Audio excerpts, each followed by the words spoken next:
Hello. We have a little delay today on the LCCF TV. We had some technical issues, but now we are live for the conversation: the role of civil society organizations in implementing the Habitat 3 New Urban Agenda. And I'm happy about our guests today.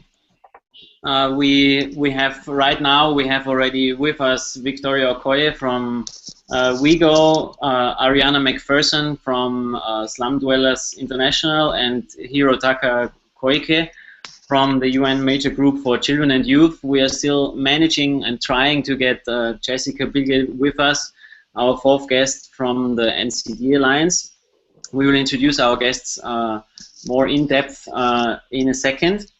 But first, welcome to the Low Carbon City Forum television today on the conversation on the topic of the new urban agenda.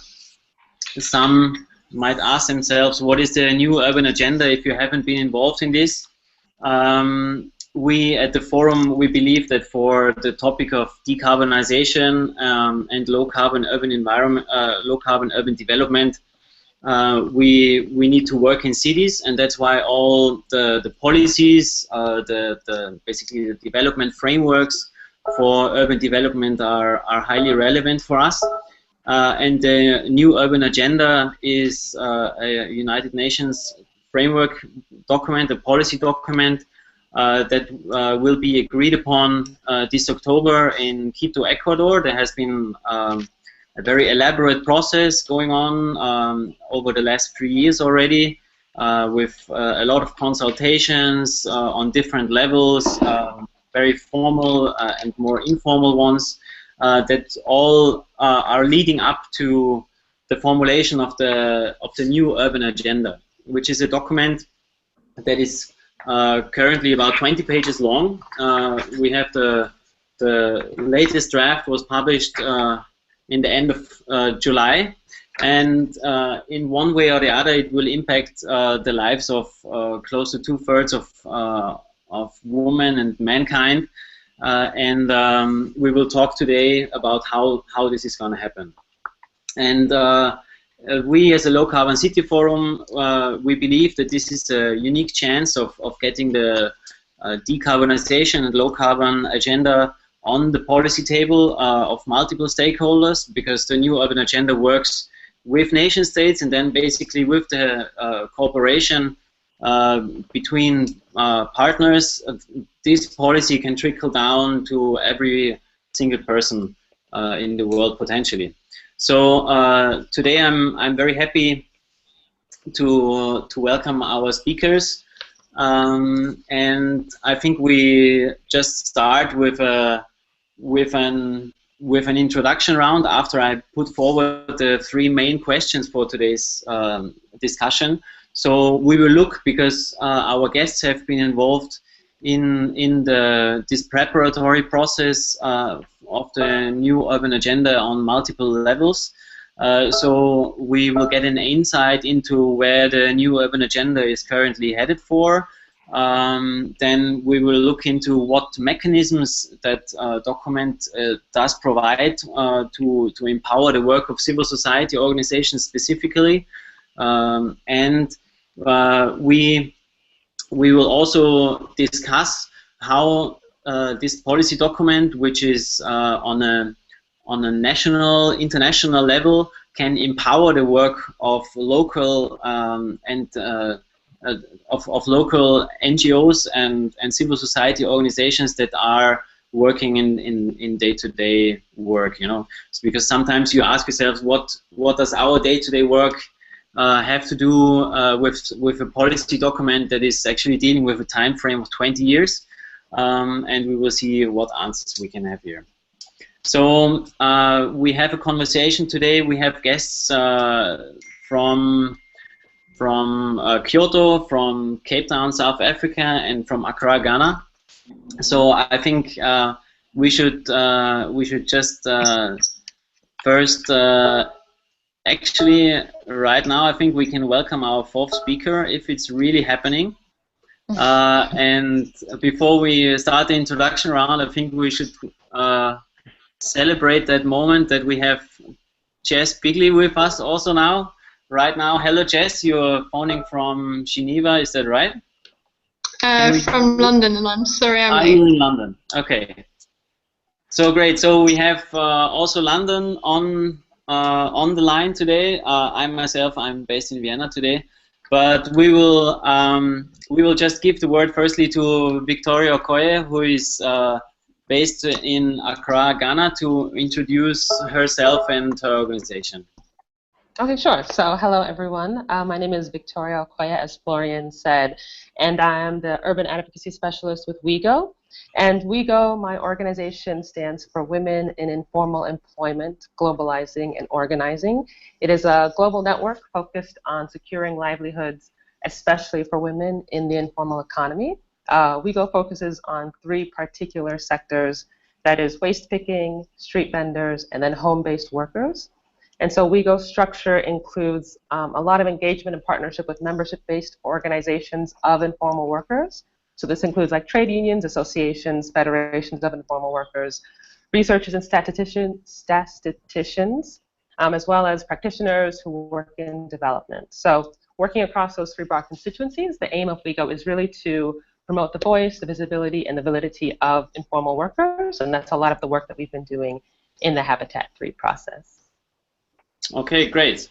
So I think we should just go a little bit south to Cape Town to Ariana MacPherson, who is working with Slum Dwellers International. Yes, hi. So I'm Ariana MacPherson, like Florian said. My organization is called SDI, which stands for Slum Dwellers International, and we are based here in Cape Town, South Africa, but we work all across the global South. With affiliate organizations that are comprised mainly of urban poor community-based networks that are living in slums and informal settlements in Africa, Asia, and a little bit in Latin America.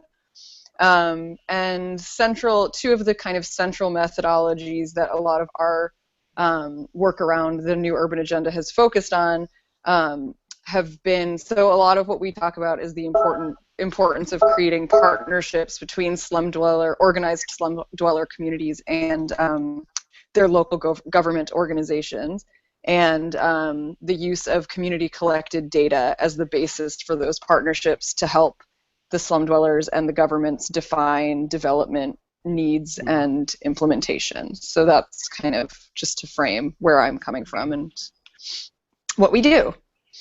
Okay, great. So let's try if London is on the line. Jess, if you can introduce your organization and your work at the NCD Alliance. Hi, I hope this works. So the NCD Alliance works on non-communicable diseases. That's what NCD stands for. And non-communicable diseases are diabetes, cancer, heart disease, lung disease, and mental health and neurological disorders, and a whole host of other diseases, but they're the main ones that we focus on. And we're very much a policy and advocacy organization, and we work at the level of the WHO and the UN. We're relatively new. We were founded in 2009, and originally we were focused very much on advocacy specifically for the diseases that I named and their risk factors. And now, with the adoption of the SDGs, we're looking at increasingly engaging with other development areas which are also relevant to NCDs, whether that's women's health or HIV/AIDS in terms of looking at integrated care for chronic diseases, or nutrition, because both overnutrition, as a lot of people know, but also undernutrition in early life NCD risk factors, and environment, which is why I'm allowed to join the call today, so it's great to be here. And that just, it reflects one of our priorities, which is health in all policy. So we're very much about a multi-sectoral, whole of government approach. And as far as environment goes, I'm very interested in the health risks of air pollution, and also sustainable transport systems in terms of how walking and cycling are great for promoting physical activity, and also looking at urban food systems and making sure that everybody has good nutrition. And they all link back to climate change as well, so we're interested in that too. Okay, thank you very much. So we welcome our last guest to, or our fourth guest. Sorry, Hiro, to make you wait. because you're actually joining us from Kyoto, Japan, and you're in the day tomorrow already. So we need to give you 2 thumbs up for being with us at 1:30 a.m. your local time. And if you can introduce the United Nations major group on children and youth, and your work within that group. Hi, can you hear me? Yes, it's fine. Oh, great. So, hi, this is Hiro. I'm the Deputy Organizing Partner for the United Nations Major Group for Children Youth. So, in shortly, it's a major UNMHCY. So, UNMHCY is the offshore platform mandated by the General Assembly resolutions to facilitate the engagement of young people in the many UN processes and the other platforms. So UNMHCY works contains a lot of other processes, of course, including a Habitat 3 process. So we have been engaging in the post-2015 process, World Humanitarian Summit, disaster risk reduction, etc. So it's a huge platform for young people to work on advocacy around the sustainable development. And my role is to coordinate the youth engagement within the Habitat 3 process. So the major group system, I mean, to brief a bit where we are coming from. So major group is established in 1992 to ensure the critical segment of a society have a space and a seat in the negotiations. So which includes 9 major groups as a base. In addition to this, there are other additional like 6 other stakeholders which are important. So such as children youth, farmers, NGOs, business and industry level union, local authority, etc. So we are one of those spaces. So we are not organizations. So because many people think we are the organization, but not. We are the kind of flat governance platform for young people to engage in the UN negotiations. And I'm just basically, I'm not representing, but my role is facilitation of those. And our platform engaging in many other aspects other than advocacy. So we are doing outreach and hosting the side event and any other kind of event to outreach more young people to be aware of what's going on in the union, and also thematically what the sustainable development meant to be for those young people, and to encourage those people to take actions to implementation of the agenda. Thanks. Okay, great. There is different levels of involvement in the Habitat 3 process, which has been going on for good 2 years now. And when it comes to civil society organizations, the interesting mechanism is maybe the General Assembly of Partners, of which also the Low Carbon City Forum is a member of. Actually, Victoria and Ariana, you are working closely in that group. Can you explain what the General Assembly of Partners is doing, and what role it has in drafting the new urban agenda? I'm not sure who of you wants to pick on that one. Hiro has actually also been quite involved, so any of the 3 of us could probably speak to it. I'm happy to say a little bit, and then if you guys want to add as well, I mean, of course, you're more than welcome. So Victoria and I, our 2 organizations, WIEGO and SDI, serve as the co-chairs for the Grassroots Constituency Group, which is one of the, I think now 16 constituency groups within the General Assembly of Partners, which is referred to as the GAP. So basically it serves as the main civil society platform for engagement in the new urban agenda negotiation process, and brings together these 14 different constituency groups to come together so each constituency group, we as the grassroots, for example, have been able to put forward our positions and our priorities with regards to the new urban agenda as a constituency group, which gives more voice and kind of power to the grassroots networks. And then as well as the gap overall, when all of those constituency groups come together as this one major civil society platform, it does the same thing for all. We're hoping that it's doing the same thing for all of us combined. So that's kind of a broad overview. I don't know if Victoria and Hiro want to add anything else. I'll just add that, so the General Assembly of Partners, it started out as a special initiative of the World Urban Campaign, and just as Ariana said, you know, it's been a very it's sort of an interesting structure, a very essential structure, I think, for facilitating stakeholder engagement of all types within the Habitat 3 process, because I think, as you mentioned in the beginning, Florian, the Habitat 3 process, the outcome document of the Habitat 3 process will be the new urban agenda, which is a document that's signed off by member states. So traditionally, it's been a very sort of like nation-state driven process, but the General Assembly of Partners is a mechanism through which there can be wider participation and inputs into the process, with the idea that the outcome document is much more, I guess I would say, inclusive and representative of all the views and the needs and priorities of a variety of stakeholders. So, for example, it includes grassroots, as Ariana mentioned. Heroes organization is co-chair for children and youth. It also includes such constituencies and stakeholders as women, people with disabilities, older persons, academia, professionals, local governments, etc. Hiro, would you like to add anything? Yeah, I mean, not much left.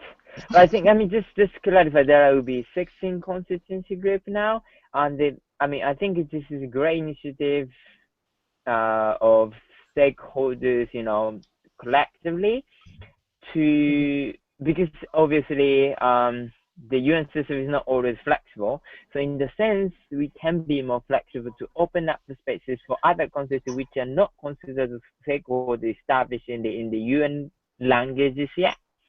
But you know, those people can engage as well. So it's meant to be the internal coordination spaces for stakeholders to effectively advocate what we want. So that's it. I think everyone explained very well. Okay. What was your what do you think was the impact of the General Assembly of Partners on the process? Can you say something about the interaction between the more formal delegations or the more formal parts of the drafting committees and sources of text for the new urban agenda? Maybe Hiro, that's a good question for you, because I think you have been very actively involved in the last months, from what I know. I can see your huge effort to make me awake, huh? So, okay, firstly, on the process up to before the release of the negotiation text, so the GAP people, I mean, not everybody, but at least 5 people maximum, are able to engage in the drafting committee, or, I mean, the formal name was advisory board of each regional and the thematic meetings, which means that those representatives from GAP have had a possibility to influence the outcome, so which is a good thing. From around April up to now, at the stage which is negotiation phase, the good thing is, despite the fact that the level of the engagement of the stakeholders are a little lower than other processes, honestly, but GAP could, we had actually successfully pushed back a bit. For example, in Surabaya, we had the daily, I mean, it couldn't be daily because of the schedule, but as a schedule, we had a daily brief from the co-facilitator to the stakeholders, what's going on in the negotiations, what kind of expectations they have. So that kind of interaction we could have made it. And also, actually, I mean, the good thing is we could have the kind of spaces within the stakeholders to form some common positions among some stakeholders. I mean, not always we can do it, like, for example, in terms of public-private partnership, not everybody can agree, like, obviously impossible. But certain things we can agree on, that we can move forward within this certain stakeholders, not need to be everyone, but so that those spaces could improve the effort of the advocacy by stakeholders, that improve also the communication to member states. So, and in the sense, I think we have been doing very well. Yeah. Okay. So the civil society stakeholders, that's what. Of course, I think many of us, we've still been babies or not even born yet when the last Habitat conference took place. The last one was in 1996, so some of us were pretty small, and then the first one was actually in 76, so most of us were maybe not born at that time.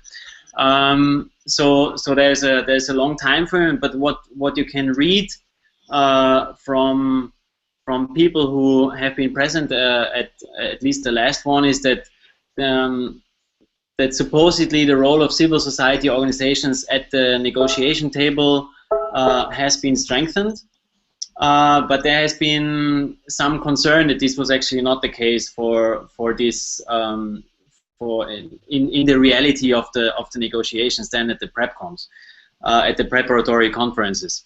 So you think that this is that civil society stakeholders actually had a good stake on at the table?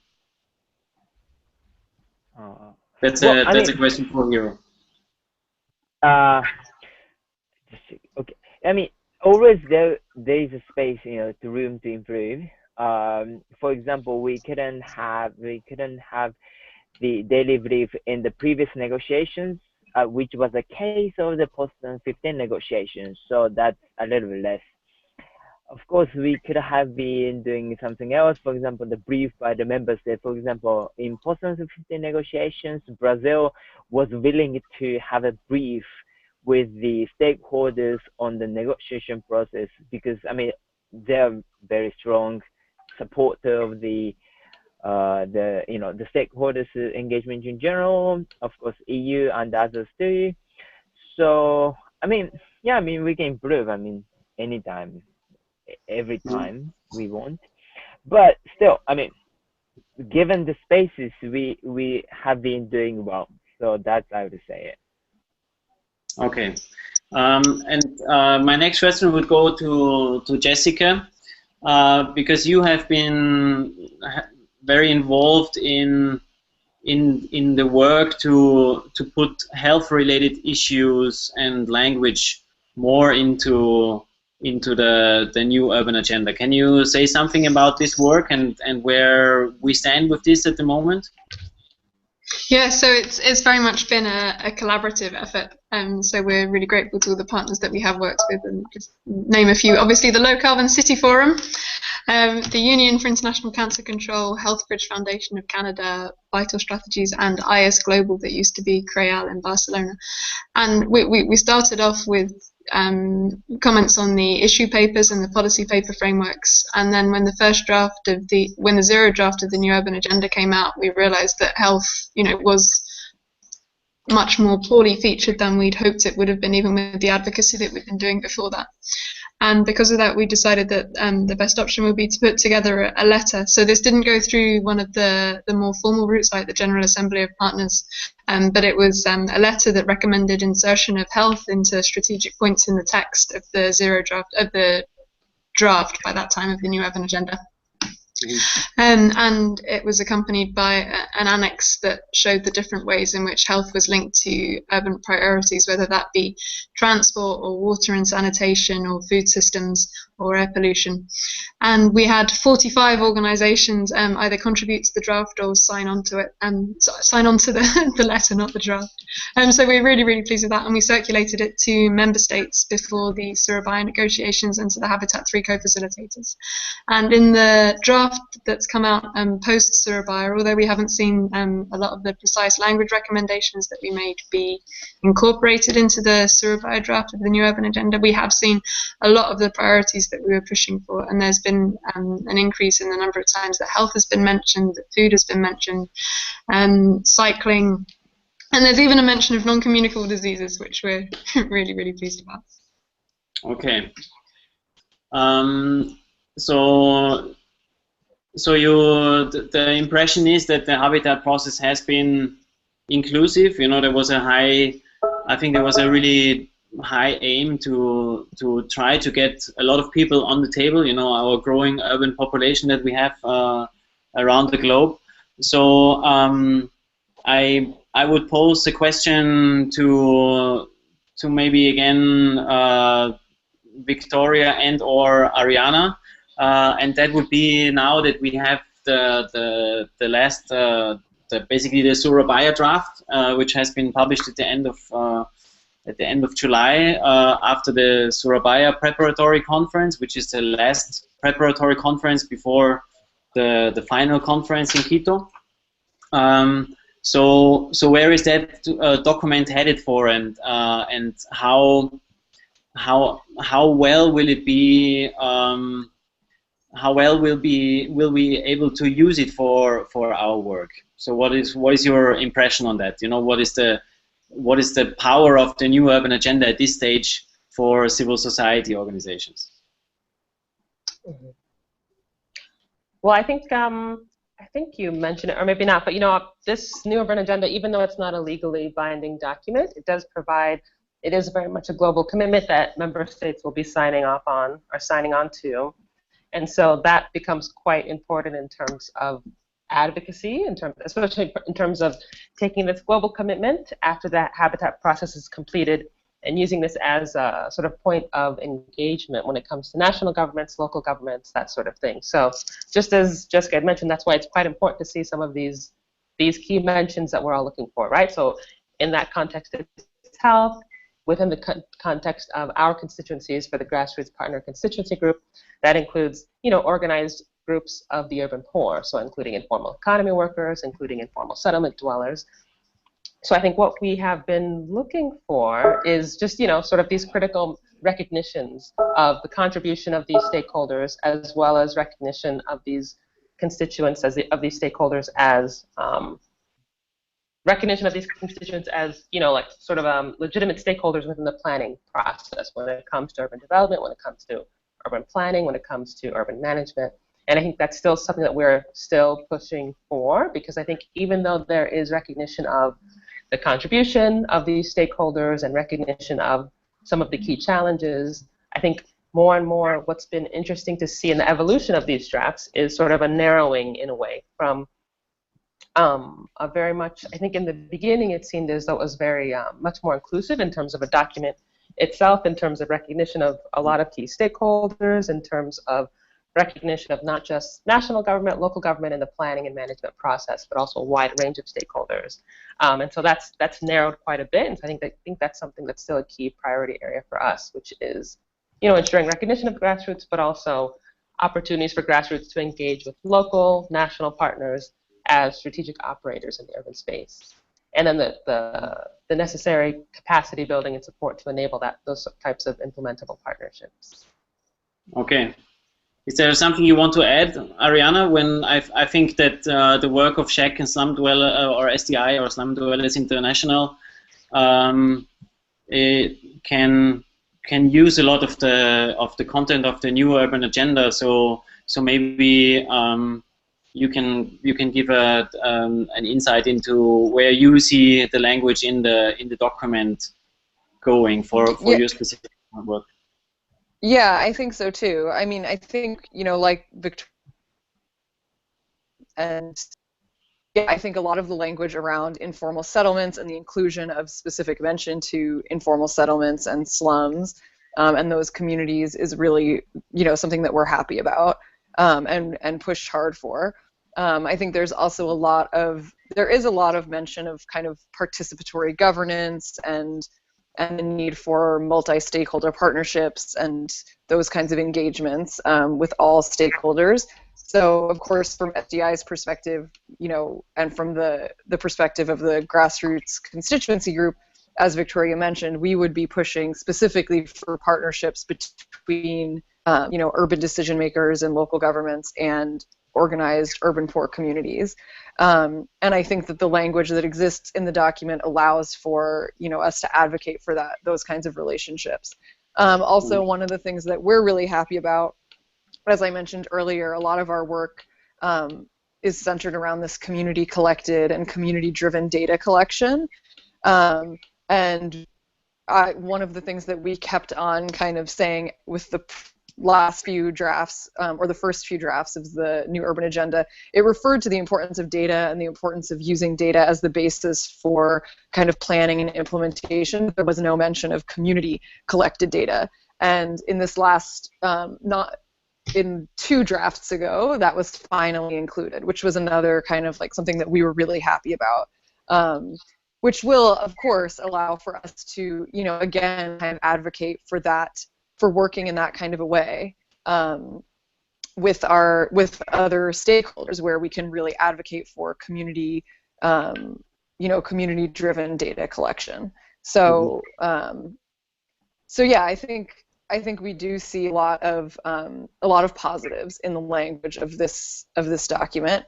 Of course, like there's always room for improvement everywhere, but I think that that a lot of the advocacy that we've done and the negotiating that we've done, we've seen a lot that have come out. So that's something to be happy about.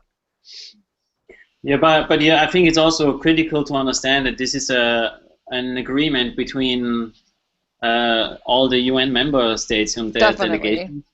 So this also needs to be recognized as a great effort, Yes. Of course, you would always want the world actually to change overnight, then, according to the policy document. But that's hardly the case. We all would like that when you write it. But then I think that's also the really interesting aspect here, and Victoria, you were relating to it, and that's also where all of our organizations as civil society organizations come in, because it's not a legally binding document where the national level benchmarking has to kind of tick off a lot of checkboxes.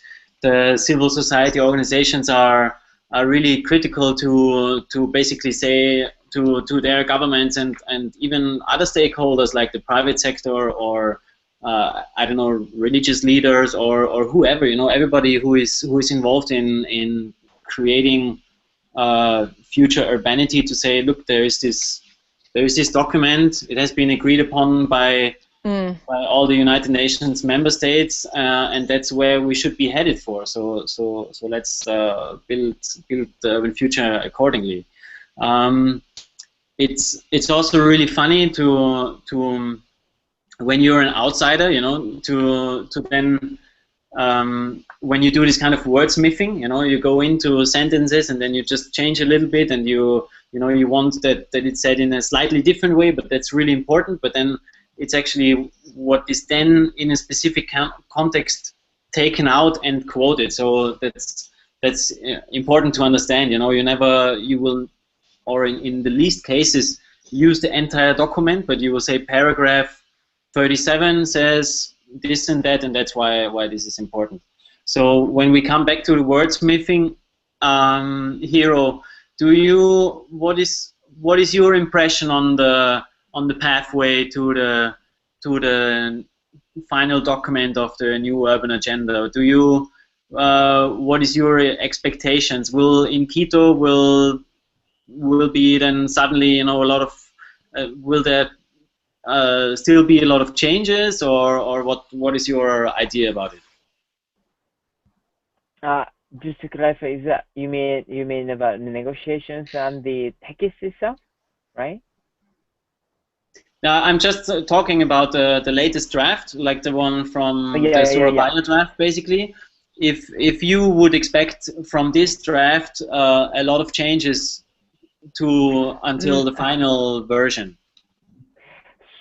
So the next negotiation is expected to be held around the end of August and the beginning of September, and I do believe member states is going, as much as they can finalize the text. I think the only part going to be heavily edited is for open review process, for open review sections of the agenda. Other than that, I think roughly 70 paragraphs are almost finalized. I mean, nothing finalized until everything finalized. That's member states going to say, but that's the feeling or observations what I have. But still, I mean, that doesn't mean we cannot do some advocacy. For example, just to give some examples. So in post-2015 negotiation, in last negotiation of August, so the MGCY and with some other partners were able to insert antimicrobial, I cannot pronounce this one, but antimicrobial resistance in the text, paragraph 16, I think, if I remember correctly. This was one of the very critical agenda that we are pushing for. I mean, that could have not been integrated into the SDGs, but it was in the Agenda 2030. So even like very controversial agenda, we can insert if we play wisely. But again, there will not be huge edits. So like I think we need to somehow recognize that we cannot edit whatever we want. It's more like the stage of deletion, the insertions. It's not like edit the sentences. So as long as we understand that, I think still we have a good shot to achieve what we want. That's, I think. Okay, maybe a follow-up question from your group. Because I mean the major group on children and youth, I mean that's basically who we write that agenda for, right? I mean it's basically you should be the strongest voice at the table, right? I mean, of course, we will all see to live the consequences of this, but you should be your constituents should be the benchmark for it. Is there something that you still want to change, where you say, oh my God, the new urban agenda is actually not really living up to the challenge yet? Of course, always we are the most ambitious, so we say it's not enough. But to be specific, so in terms of substance, I think one thing we are completely missing is how younger people are going to be actually engaged in the agenda.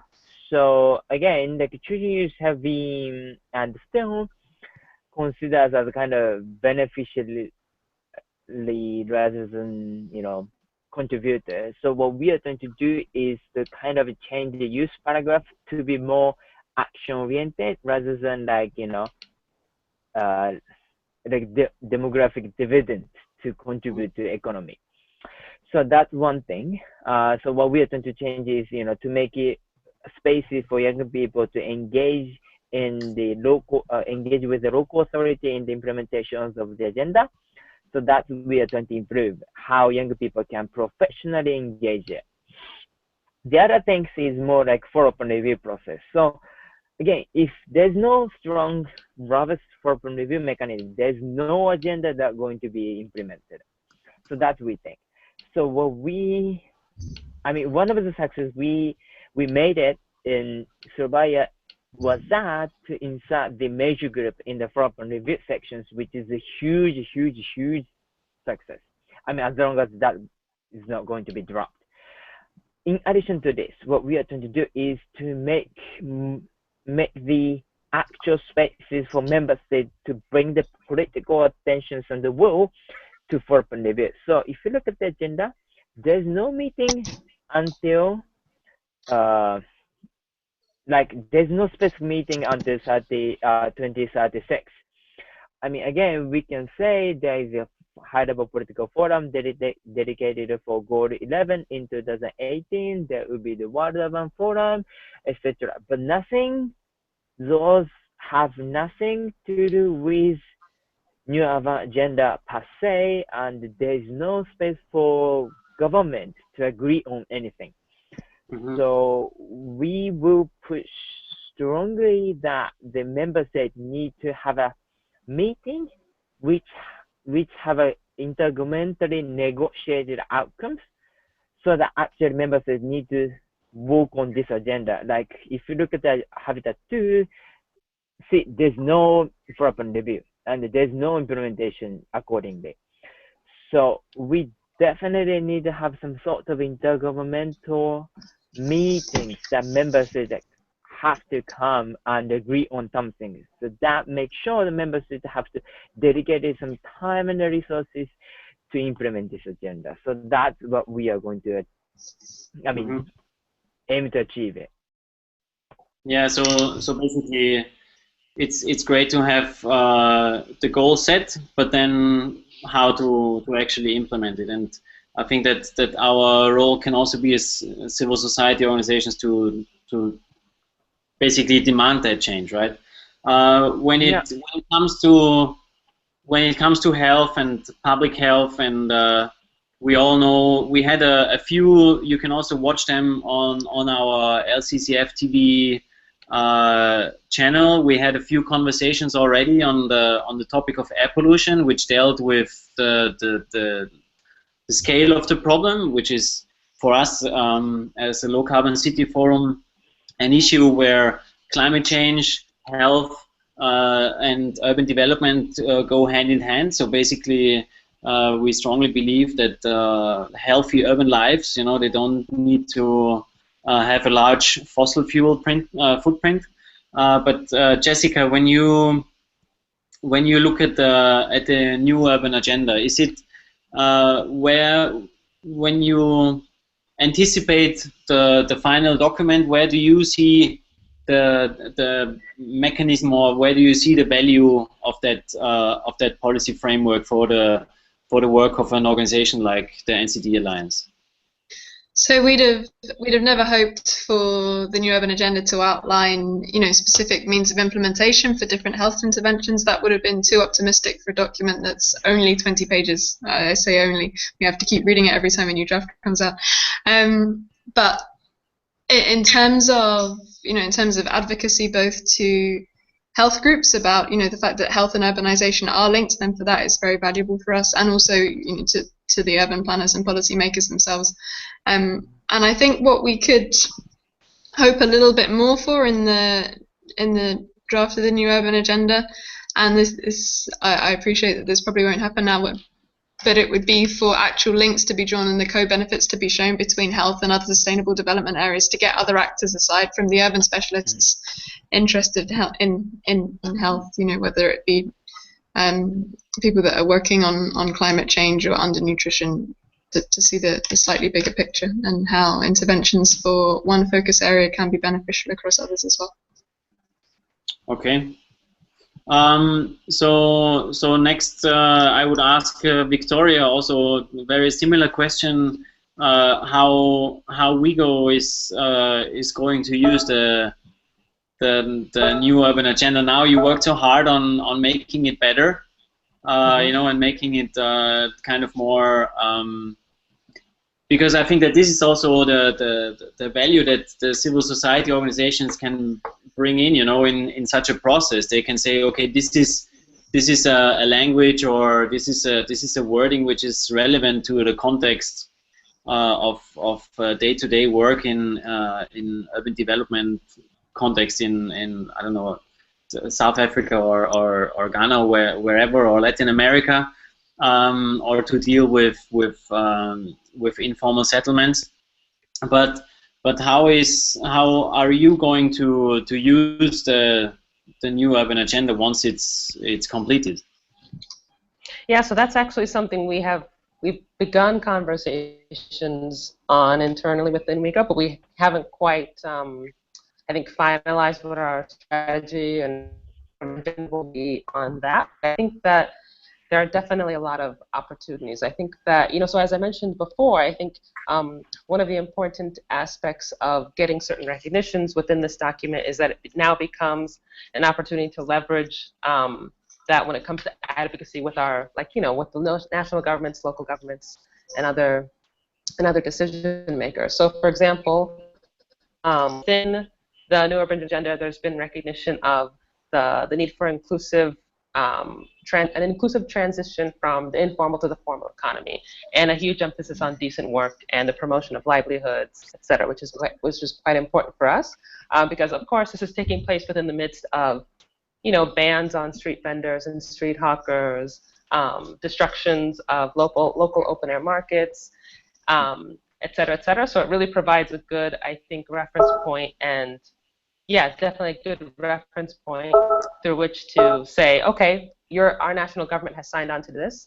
Let's try to advocate to change the type of policy and the type of trajectory of the way that government policies are affecting and impacting informal workers. As well, there's an emphasis within the new urban agenda on promotion of a mixed use development, which is quite important because that supports, street vending, for example, because it's promoting not just single-use development, single-use land use planning, but also multi-use and mixed use enables us to advocate for, more inclusive plans that promote commercial use of public spaces, for example, which goes hand in hand with the opportunities for street vendors to access these spaces. So it sets up sort of a foundation for which we can advocate and try to partner and work with local governments on establishing, for example, permit processes and such. So it's a good opportunity to have, I think it's important to have certain recognitions and mentions within the document, and then what still needs to be done is sort of very much localizing this global commitment, taking it to a local level, and sort of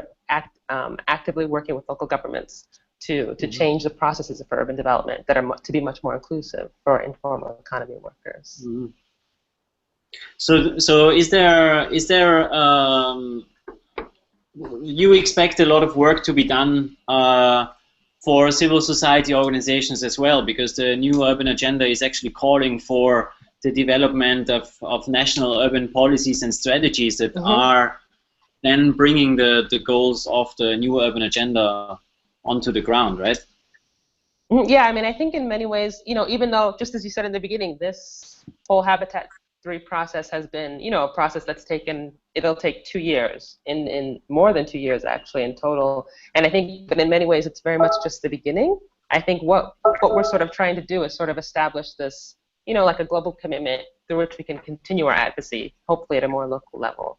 So I think there's a lot of work that's gone into it. I think there's a lot of really great recognitions and mentions so far, but it's very much just the beginning in terms of a lot of advocacy efforts, especially at the more local, on the ground level.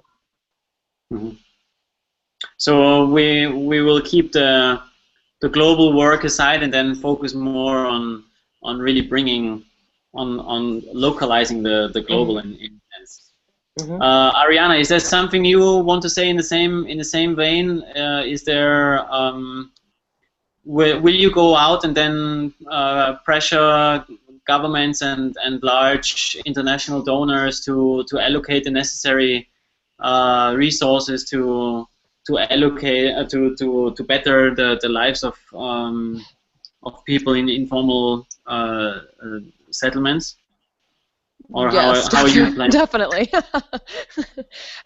Yes, definitely. I think Victoria said a lot of it, I think very well.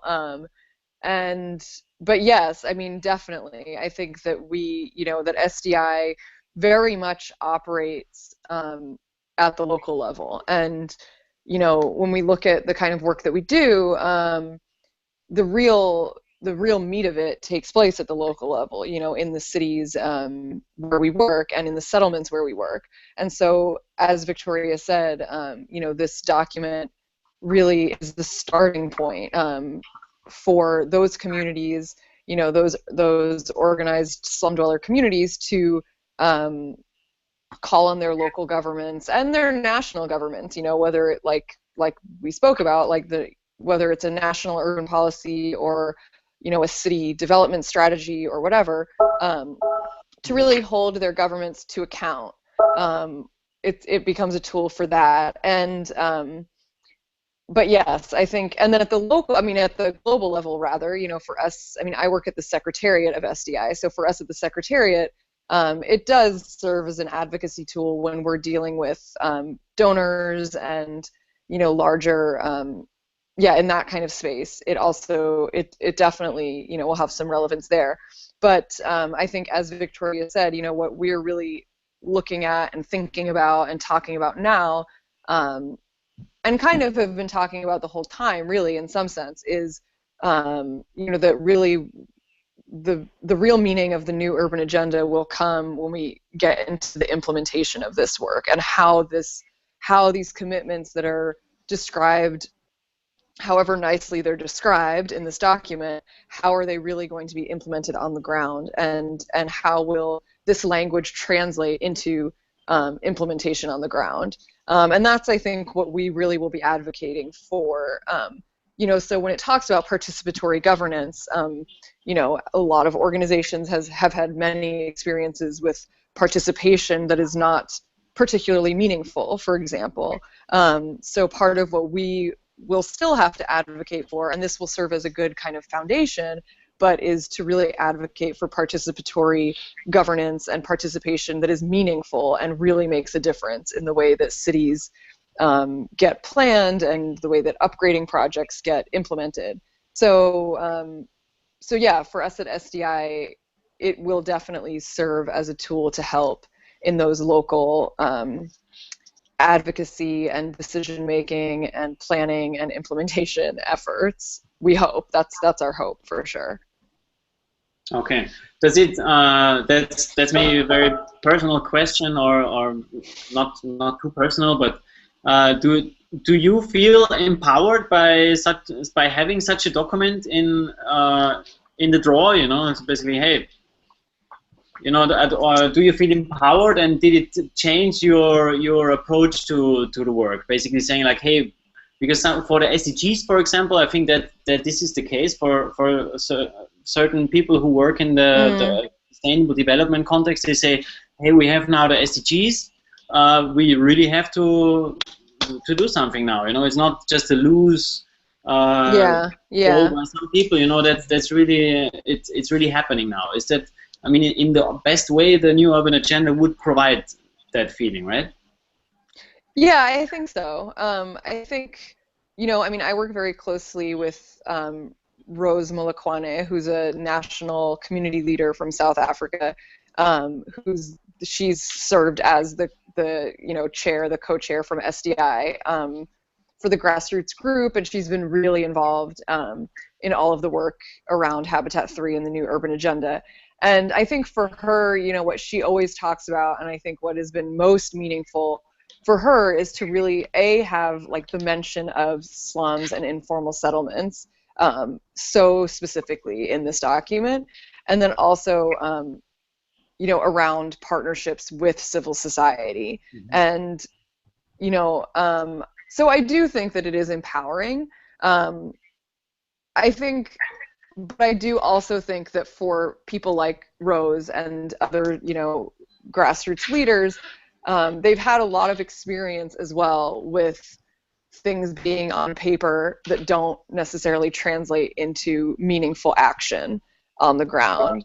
So I think also there's probably a bit of skepticism, honestly, with like not wanting to get their hopes up too much. And really, and I think, like Victoria said, seeing this very much as a stronger starting point, you know, like a good starting point, but that it isn't in and of itself a victory alone. Like it is not a victory. It will hopefully allow for further victories. But I think there is a bit, so I think it's both empowering, but also there's a bit of caution, I think, to get, just because this has happened before, where lots of federations in cities have wonderful sounding agreements with their local governments, or their countries have great sounding policies that sound really inclusive and very, you know, friendly to informal settlements. And when it comes down to how that stuff is actually implemented, it's like very far from what it sounds like on paper.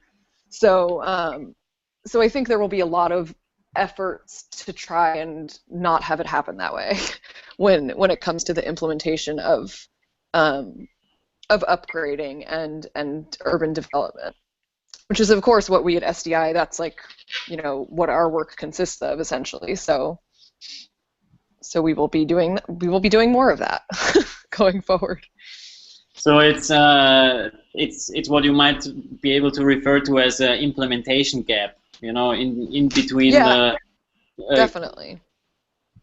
So maybe Hiro, because it's past 2:00 a.m. now for you, I need to ask you another question, because otherwise you're not away. We will do like 10 more minutes.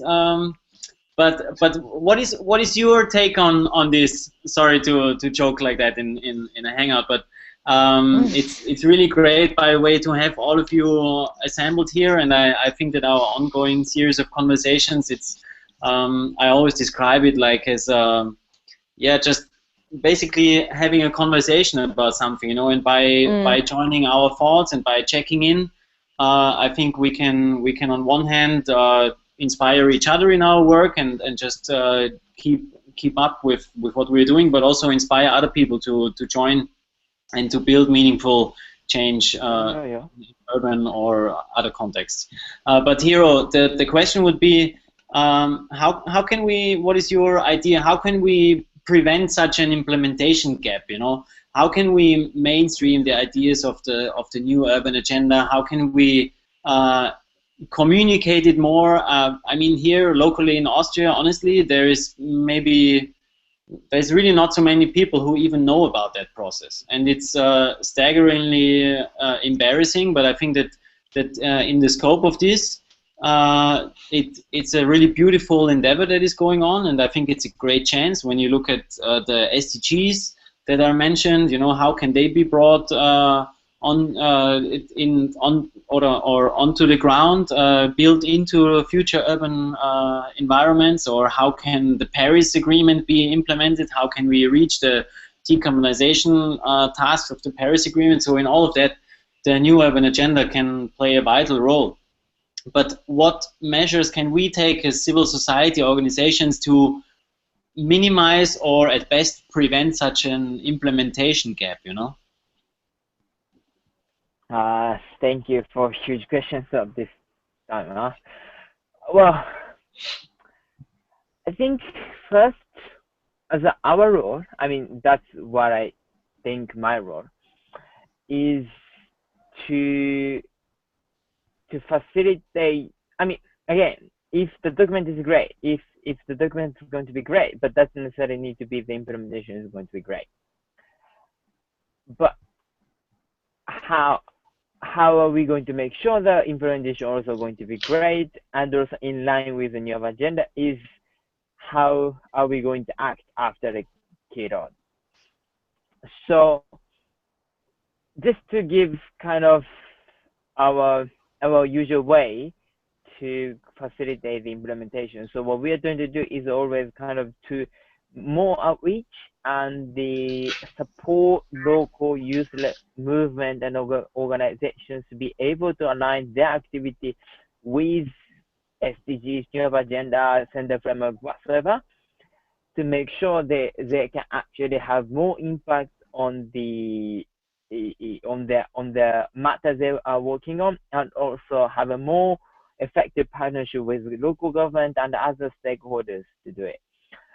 And in this, you know, in this phrase, I think the focal point facilitators, coordinators, coaches, whatsoever, who have been doing some facilitations of engagement of stakeholders in this negotiation process have to play something.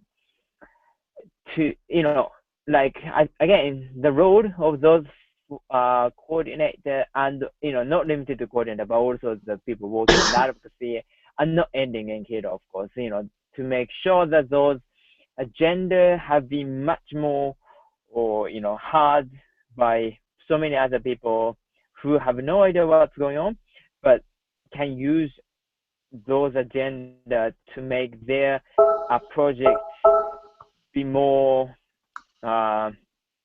effectively supported and partnered by other stakeholders as well. And that role and also kind of that activities will be critical to, you know, to make sure there will be not much gap in the sense. I think most of us know that there are so many activities on the ground, and even without agenda, people are trying to fix the daily problem as much as they can, you know, regardless of agenda. But I think what agenda can do is to set the priorities that people face on the ground at the national, local, and the global level, to bring the other stakeholders to highlight the key issues to work together. So in the sense, again, like if, again, first agenda needs to be great. I mean, that we need to make it better and better.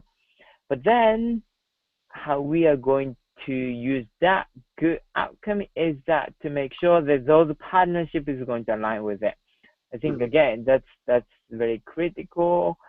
And in addition to this, for at least youth consistency, we are going to make as I think many of you know, that there is a voluntary commitment registry opened in the Habitat 36 website. I mean, this is what we have been doing, so I'm very similar to what we are doing, so which is to register and track those commitments by young people, and to showcase those activities in the many occasions that actually promote further partnership. So I think I'm not sure I'm answering to the questions properly at this moment with my brain, but I hope that answered well. No, I think that this is precisely where the civil society comes in as a very valuable stakeholder, especially when the new urban agenda is published, or is published in its final draft, you know, or as a agreed upon document, because at this stage all the national delegations and basically the national governments level, they have agreed on something, and then they will be going home from the Quito conference, and then in the ideal case they will be like sitting on the plane or on the boat or however they travel home, and ask themselves, so how are we going to do this now? And this is precisely the moment where civil society can knock on the door and say, look, we want to establish this partnership, we want to do this, there is this field of work where we need improvement, and that's where it relates to the new urban agenda, and that's how we could bring that change to the ground. I think that civil society should be empowered and stand up to its own potentials, because there are many. That's what I, from my involvement in the whole process, found, that there is actually really a lot of highly skilled and very motivated people and organizations involved, and I think that national governments, they should recognize that the value of these partnerships, and I think that they increasingly do. So yeah, we can see it in a positive way, I think. Jessica, I will start the next round of questions with you, just to give you a little heads up. And we are almost an hour in already, although we started late, and also because we have such a wide span of geographical scope, and we already have an hour, but I think it's been an interesting discussion, and so I open the last round for debate. But first I want to ask you if some of you has any specific comment or additional thought or idea that you wanted to throw into the conversation before we wrap it up, just as an open question to everybody. If there is any free thought. Yes. I'll just add quickly. I think and Hiro touched on this. I think it's just I think we also have to also value and realize the importance of you know, within this process, not just engaging with national and local governments, but also engaging with each other as potential partners in the urban development process. So I think that's something that hasn't been a direct priority of many of our organizations or constituencies within this process, but I think it's something that's come out of the process that's been quite fruitful as well. Yes, maybe I think that this is something what has been I don't know, intentionally or not intentionally built into the process, because I think most of us, we are right now awaiting the yes or no for a lot of side event and networking event applications for the Quito conference, right? And most of us received this email saying, we will notify you soon, and maybe we merge you with another organization. So I think that this is, it's also, I was at the World Urban Forum in Medellin 2 years ago, and this is, you know, these settings are great to meet new people and make new alliances, and then actually start really working on ideas and get empowered and opened by other new connections or existing connections. So that was actually the focus for the last round of questions, is maybe relating to ideas or potentials for projects that could come out of the process of the new urban agenda. You know, so what if you would have, let's say, if as always, if the resources are there, you know, let's say you did the fundraising already, and you can put on a project and the team, and then work on a potential project to implement the new urban agenda. What would that, what area and what partners and what idea and theme would you like to work on? Maybe just to end with a kind of visionary thoughts, and then to have some thoughts where we can pick up the conversation when we meet each other in Quito, I think. So what's your wishful project for implementing the new urban agenda? Jess, are you? Was it complete for you, or the cleaners are ready to throw me out, but I can talk about what we're planning for the new urban agenda. So we're really lucky in that we've got a network of national and regional NCD alliances that aren't officially affiliated to the NCD Alliance Global, but we do a lot of work together, and we actually do have some funding, which is very exciting to work with them. And I think what I would envisage would be to have a package of, you know, interventions that are going to be great for NCDs, but, you know, as well as advocating to the health branch of their local governments, they can be advocating to the environmental branch of their local governments, and they can come and they can say, you know, and this package has been trialed here, and this is the benefits that we've seen from health by investing this much money in cycling, and this is what's worked for cycling. And to be able to do that in low and middle income countries in particularly, and then to look more at, you know, lobbying high income countries to phase out coal and benefit both climate change mitigation and health in that way. So yeah, a varied response across low, middle income and high income countries. But I think that's personally what I would hope that we could be able to do next. Okay, great. So Ariana, there was some maybe half thoughts about implementation projects, but if you were to set up a new project based on the all the knowledge and the process you have been working on with the new urban agenda, what would that look like? I think that, I mean, I think going along kind of in connection with some of the work that we're already doing, which is, you know, this Know Your City, our Know Your City campaign, which basically is based in this community-driven data collection that I already spoke about. So I think probably it would be connecting with organizations like some of the ones that we've been working with, like WIEGO, you know, in the whole new urban agenda process and Habitat 3 process, on some of these data collection processes and exercises, and really partnering with local governments and having a commitment from local governments in these cities that city development strategies and city development plans and decision making will incorporate the data that is collected by slum dweller communities, and that they will be engaged with slum dweller communities in any city where that kind of planning is taking place. We've done some of that through our work with Cities Alliance in Uganda, Ghana, and now we're starting in Liberia. We're basically in this country program and the city development strategies that have been developed with Cities Alliance and the local governments and the partners on the ground.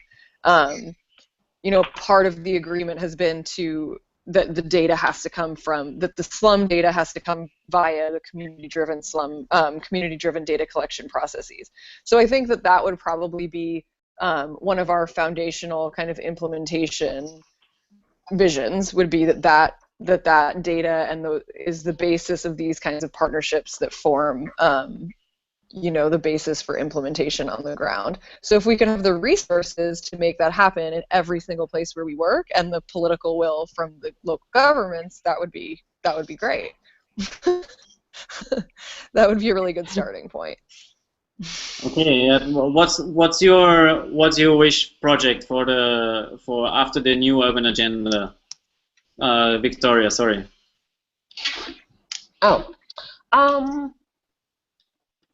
interesting question. Such an interesting question. I mean, I think on the one hand, you know, so within, you know, there's an International Labor Organization recommendation 204 that talks about and really lays out the sort of the processes and the strategy for a transition from the informal to the formal economy. And as I mentioned before, you know, this is something that's been recognized and mentioned within the scope of the new urban agenda.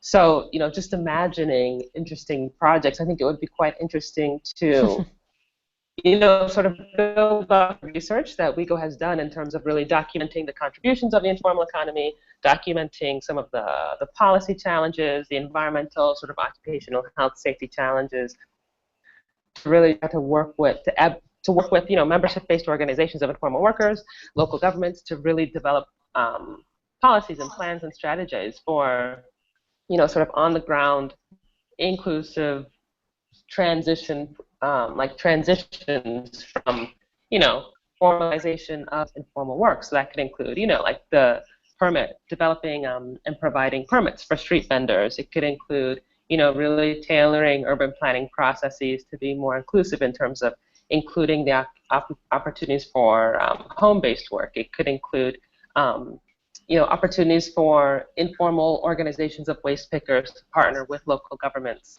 to provide, you know, the collection of waste, right? So I think that would be something that would be quite interesting, is just trying to work at a local level for this this global idea of transitioning from the informal to the formal economy, and looking at, and it would take place, I think, very differently in different contexts, but I think that would be quite interesting. So really engaging, you know, like the research of WIEGO, but most importantly with the membership-based organizations of informal workers on the ground, and really bringing them together with the local governments for those activities. Mm-hmm. Okay, so let's ask tomorrow in a double sense of the word. So firstly, because it's Friday already for you, Hiro, but also because you represent the major group on children and youth. Where do you see a project of high impact for implementing the new urban agenda?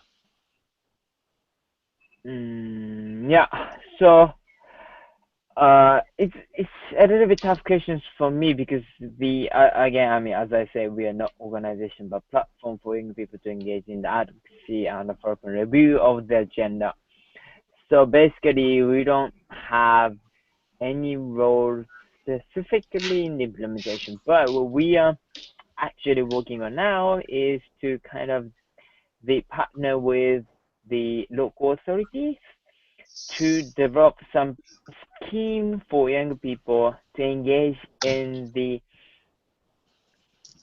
with the local authority professionally. So as you know, like, you know, so if you graduated from the university, it doesn't mean you are the already kind of qualified labors in any sectors. Especially, it's very hard for local authority in rural areas or suburban areas, which are not so much attractive to young people to work, but very critical for the success of the new urban agenda.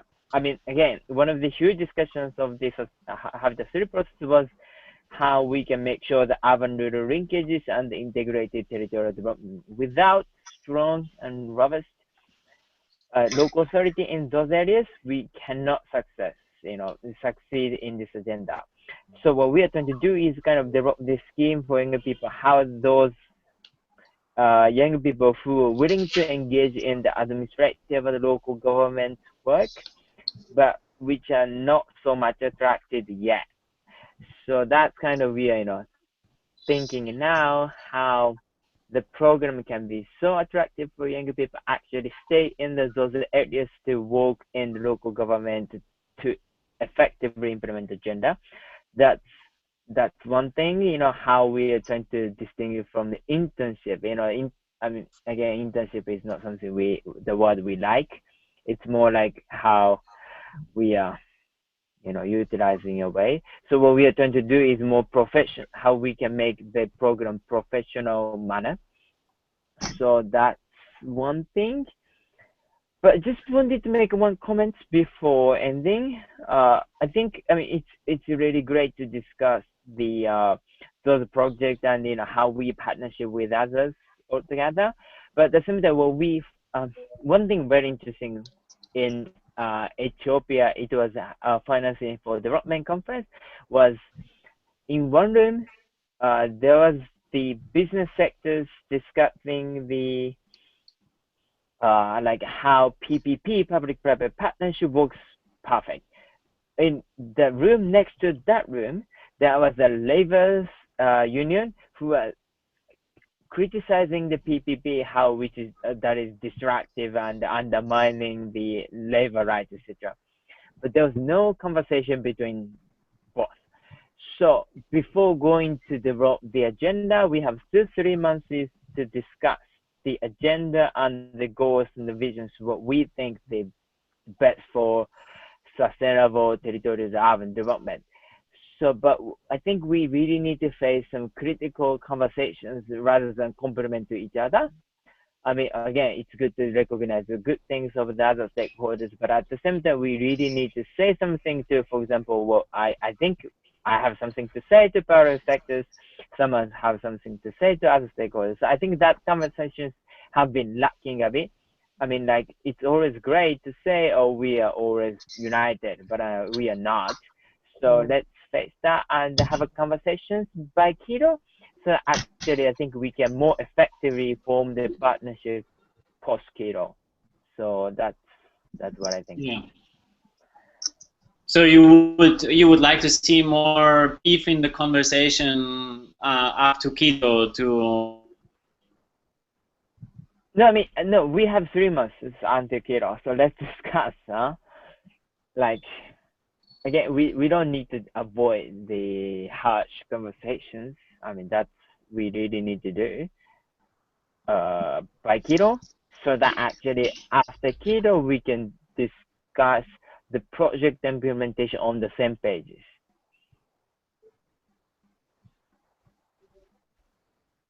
So that's just proposal, like not proposal for this hangout.